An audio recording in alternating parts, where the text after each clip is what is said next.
erkak kishi ayoliga qattiq qo'l bo'lish kerak, ayolni urib turish kerak, so'kib turish kerak deydigan erkaklar diqqat bilan eshiting. Sizni qilayotgan ishingizni payg'ambar alayhissalom ko'rganlarida sizni qattiq koyirdilar, balki sizni bir necha davra urdirgan ham bo'lardilar. Eshiting.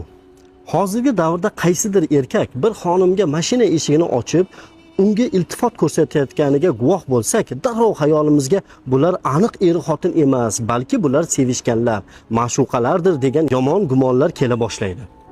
Nega darrov shunday yomon gumonga boramiz? Chunki biz afsuski er-xotin orasida shunday munosabat bo'lishi mumkinligini unutib qo'ydik. Ahvolimiz shu. Holbuki Rasul akram sallallohu alayhi vasallam Safiya onamiz ulovga minib olishlari uchun muborak tizzalarini yerga qo'yib turganlar.